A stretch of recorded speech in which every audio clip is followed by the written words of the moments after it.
ನಮಸ್ಕಾರ, ಪ್ರಜಾವಾಹಿನಿಗೆ ಸ್ವಾಗತ. ನಾನು ರಜನಿಶ್ರೀ.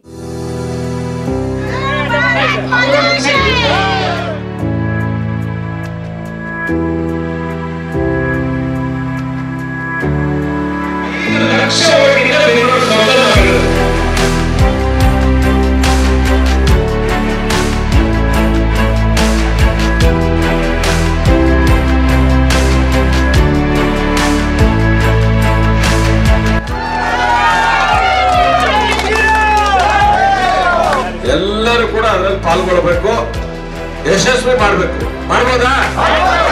ಭಾರತ್ ಮಾತಾ ಕಿ. ಶುಕ್ರವಾರ ರಜಾ ದಿವಸ ಅಲ್ಲ, ಅದು ಲಾಂಗ್ ವೀಕೆಂಡ್ ಅಲ್ಲ.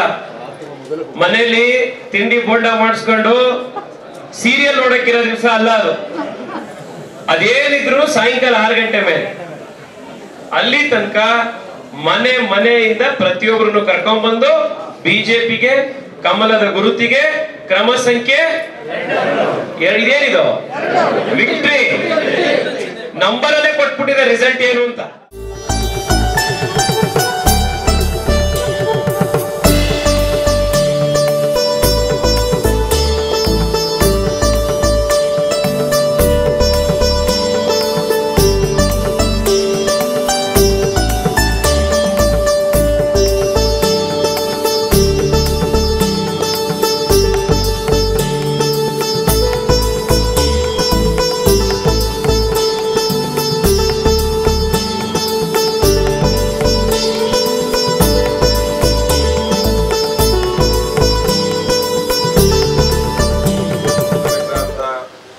ಪ್ರಮುಖರು ಒಟ್ಟಾಗಿ ಸೇರಿ ಮತ್ತೊಮ್ಮೆ ಬೊಮ್ಮನಹಳ್ಳಿ ವಿಧಾನಸಭಾ ಕ್ಷೇತ್ರದಲ್ಲಿ ಅತಿ ಹೆಚ್ಚು ಮತಗಳ ಲೀಡನ್ನು ಕೊಡಬೇಕು. ಮತ್ತು ನಮ್ಮ ರೂಪೇನಗರದಲ್ಲೂ ಕೂಡ ಹೆಚ್ಚು ಲೀಡು. ನೀವು ಯಾವ ರೀತಿ ನನ್ನ ಚುನಾವಣೆಗೆ ರಾತ್ರಿ ಹಗಲು ಓಡಾಡಿ ಕೆಲಸ ಮಾಡಿ ನನ್ನನ್ನು ತಮ್ಮ ಒಬ್ಬ ಅಣ್ಣ, ತಮ್ಮ, ಚಿಕ್ಕಪ್ಪ, ಇನ್ನೂ ಸ್ನೇಹಿತ ಅನ್ನೋ ರೀತಿಯಲ್ಲಿ ನಾವು ಪ್ರೀತಿಯಿಂದ ನೋಡ್ತೀರಾ. ಅದೇ ಒಂದು ಪ್ರೀತಿ ವಿಶ್ವಾಸ ಇರಲಿ. ಮೋದಿಯವರು ಮತ್ತೊಮ್ಮೆ ದೇಶಕ್ಕೆ ಪ್ರಧಾನಿ ಆಗಬೇಕು.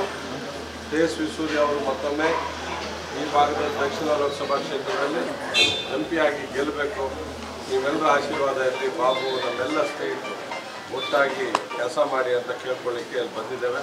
ಸತೀಶಣ್ಣ ಆಗ್ಲೇ ಹೇಳಿದ್ದಾರೆ. ನಾನು ನಿಮಗೆ ಒಂದೇ ರಿಕ್ವೆಸ್ಟ್ ಮಾಡ್ತಾ ಇರೋದು, ನೀವೆಲ್ಲ ನಮ್ಮ ಬೂತ್ ಲೀಡರ್ಸ್. ಏಪ್ರಿಲ್ 26ನೇ ತಾರೀಕು ಬೂತಲ್ಲಿ ನಿಂತು ಕೆಲಸ ಮಾಡುವಂತ ಟೀಮ್ ಇದು ಅಲ್ವಾ? ಬೂತ್ ಕೆಲಸ ಮಾಡಿರೋ ತಾನೆ ನೀವೆಲ್ಲರೂ. ನಮಗಿರೋಂಥ ಚಾಲೆಂಜ್ ಒಂದೇ ಬರೋದು. ಈ ಸತಿ ನೀವು ನೋಡಿ, ಹೋದ್ ಸತಿ ಲೋಕಸಭಾ ಎಲೆಕ್ಷನ್ ಅಲ್ಲಿ ಬರೀ 53% ಪೋಲಿಂಗ್ ಆಗಿತ್ತು. ಅಂದ್ರೆ 100 ಜನ ವೋಟರ್ಸ್ ಅಲ್ಲಿ 53 ಜನ ಬಂದು ವೋಟ್ ಹಾಕಿದ್ರು. ನಾವ್ ಈ ಸತಿ ಮಾಡ್ಬೇಕಾಗಿರೋದು, ನಮ್ಮೆದುರುಗಡೆ ಇರೋ ಟಾರ್ಗೆಟ್ ಒಂದೇ. ಯಾರು ನಮ್ಮ ವೋಟರ್ಸು ಅಂತಿದ್ದಾರೆ ಅವರೆಲ್ಲರೂ 100% ಪೋಲಿಂಗ್ ಮಾಡಬೇಕು. ಇವತ್ತೇ ಬರ್ದಿಟ್ಕೊಂಬಿಡಿ, ಬೊಮ್ಮನಹಳ್ಳಿ 1ರಲ್ಲೇನೆ 1 ಲಕ್ಷ ವೋಟು ಮಾರ್ಜಿನ್ ನಮಗೆ ಬೊಮ್ಮನಹಳ್ಳಿ.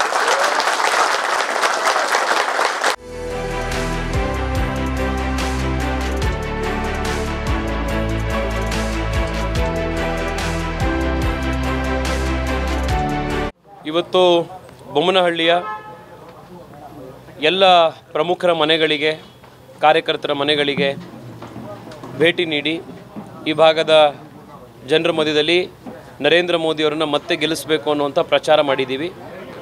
ಶಾಸಕರಾದಂಥ ಸತೀಶ್ ರೆಡ್ಡಿಯವರು, ನಮ್ಮ ಈ ಭಾಗದ ಮಾಜಿ ನಗರ ಪಾಲಿಕೆ ಸದಸ್ಯರಾಗಿದ್ದಂಥ ಮಂಜುನಾಥ್ ರೆಡ್ಡಿಯವರು, ಅನಿಲ್ ಅವರು, ನಮ್ಮ ಸಲಾಂ ಅವರು ಎಲ್ಲರೂ ಇವತ್ತು ಜೊತೆಗೆ ಹೋಗಿ ಜನರನ್ನು ಮತದಾನ ಮಾಡಲಿಕ್ಕೆ ಇವತ್ತು ನಾವು ಪ್ರೋತ್ಸಾಹ ಮಾಡಿದ್ದೀವಿ. ಇಡೀ ದೇಶದ ಮೂಡಿ ಇವತ್ತು ನರೇಂದ್ರ ಮೋದಿಯವರ ಪರವಾಗಿದೆ.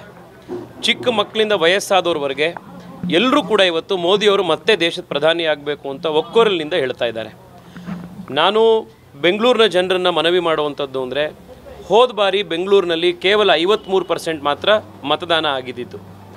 ನರೇಂದ್ರ ಮೋದಿಯವರು ನಮಗೋಸ್ಕರ ಕಳೆದ 10 ವರ್ಷದಿಂದ ಅವರ 72-73 ವಯಸ್ಸಿನಲ್ಲಿ ಸುಮಾರು 15-16 ಗಂಟೆ ಪ್ರತಿದಿನ ಕೆಲಸ ಮಾಡ್ಕೊಂಡು ಬಂದಿದ್ದಾರೆ. ಪ್ರಧಾನಿ ನರೇಂದ್ರ ಮೋದಿಯವರು 10 ವರ್ಷ ನಮಗೆ ದುಡಿದಿದ್ದಾರೆ. ಅವ್ರ ಚುನಾವಣೆ ಬಂದಿದೆ. ಅವ್ರಿಗೋಸ್ಕರ ನಾವು 5 ನಿಮಿಷ ನಮ್ಮ ಮನೆಯಿಂದ ಹೋಗಿ ಬೂತ್ನಲ್ಲಿ ವೋಟ್ ಹಾಕಿ ಬರಬೇಕಿದೆ. ಮತ್ತೆ ಅವರನ್ನು ಬಹುಮತದಿಂದ ಆಯ್ಕೆ ಮಾಡಬೇಕಾಗಿದೆ. ಕಳೆದ 10 ವರ್ಷದಲ್ಲಿ ದೇಶ ಯಾವ ರೀತಿ ಬದಲಾಗಿದೆ ಅವರ ನೇತೃತ್ವದಲ್ಲಿ ಅಂತ ಎಲ್ರಿಗೂ ಗೊತ್ತಿದೆ. ಇದು ಮುಂದುವರಿಬೇಕು. ದೇಶ ಇವತ್ತು ಸುರಕ್ಷಿತವಾಗಿರಬೇಕಾದ್ರೆ, ದೇಶ ಇದೇ ರೀತಿ ಮುಂದುವರಿಬೇಕಾದ್ರೆ ಮೋದಿಯವರು ಮತ್ತೆ ಪ್ರಧಾನಿ ಆಗಬೇಕು. ಇವತ್ತು ಬೊಮ್ಮನಹಳ್ಳಿ ಶಾಸಕರಾದಂಥ ಸತೀಶ್ ರೆಡ್ಡಿ ಅವರ ನೇತೃತ್ವದಲ್ಲಿ ಬೊಮ್ಮನಹಳ್ಳಿ ಕಳೆದ 10 ಹಲವಾರು ವರ್ಷದಿಂದ BJPಯ ಭದ್ರಕೋಟೆಯಂತೆ ಬೆಳೆದಿದೆ. ಇಲ್ಲಿನ ಕಾರ್ಯಕರ್ತರ ಉತ್ಸಾಹ, ದೇಶದ ಬಗ್ಗೆ ಇರುವಂಥ ಕಾಳಜಿ, BJP ಬಗ್ಗೆ ಇರುವಂಥ ನಿಷ್ಠೆ ಅಪಾರವಾದದ್ದು.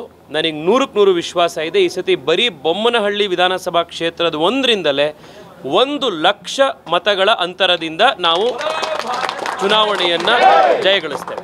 ನಮಸ್ಕಾರ. ಈ ದಿನ ನಮ್ಮ ಬೊಮ್ಮನಹಳ್ಳಿ ಭಾಗದಲ್ಲಿ ನಾನು, ನಮ್ಮ ತೇಜಸ್ವಿ ಸೂರ್ಯ ಅವರು, ನಮ್ಮೆಲ್ಲ ಪ್ರಮುಖರು ಕೂಡ ಮನೆ ಭೇಟಿಯನ್ನು ನಾವು ಮಾಡ್ತಾಯಿದ್ವಿ. ಎಲ್ಲರ ಮನೆಗಳಿಗೂ ಹೋಗಿ ಹಬ್ಬಕ್ಕೆ ನಾವೆಲ್ಲ ವಿಶ್ ಮಾಡೋವಂಥ ಕೆಲಸವನ್ನು ನಾವು ಮಾಡಿದ್ದೇವೆ. ನಮ್ಮ ಆತ್ಮೀಯ ಸ್ನೇಹಿತರು, ನನ್ನ ಸಹೋದರ ಆದಂಥ ಸಲಾಮ್ ಅವರ ಮನೆಗೆ ಬಂದು ಇವತ್ತು ರಂಜಾನ್ ಹಬ್ಬವನ್ನು ಅವರ ಮನೆಯಲ್ಲಿ ಆಚರಿಸೋಂಥ ಕೆಲಸ ನಾವು ಮಾಡಿದ್ದೇವೆ. ಯುಗಾದಿ ಹಬ್ಬ, ರಂಜಾನ್ ಎಲ್ಲರಿಗೂ ಕೂಡ ಒಳ್ಳೆಯದನ್ನು ಮಾಡಲಿ. ಆ ಭಗವಂತನ ಒಂದು ಆಶೀರ್ವಾದದಿಂದ ಜನ ನೆಮ್ಮದಿಯಾಗಿರಲಿ. ನರೇಂದ್ರ ಮೋದಿ ಅವರು ಮತ್ತೊಮ್ಮೆ ದೇಶದ ಪ್ರಧಾನಿ ಆಗಲಿ ಅಂತ ದೇವರಲ್ಲಿ ನಾನು ಬೇಡ್ಕೊತೇನೆ. ಲೇಟೆಸ್ಟ್ ಅಪ್ಡೇಟ್ಸ್ಗಳಿಗಾಗಿ ಈ ಕೂಡಲೇ ಪ್ರಜಾವಾಹಿನಿ ಚಾನೆಲ್ನ ಸಬ್ಸ್ಕ್ರೈಬ್ ಮಾಡಿ ಹಾಗೂ ಬೆಲ್ ಬಟನ್ನ ಕ್ಲಿಕ್ ಮಾಡಿ. ನಿರಂತರ ಸುದ್ದಿಗಾಗಿ ಇನ್ಸ್ಟಾಗ್ರಾಮ್, ಫೇಸ್ಬುಕ್, ಟ್ವಿಟರ್ನಲ್ಲಿ ಪ್ರಜಾವಾಹಿನಿ ಚಾನೆಲ್ನ ಫಾಲೋ ಮಾಡಿ.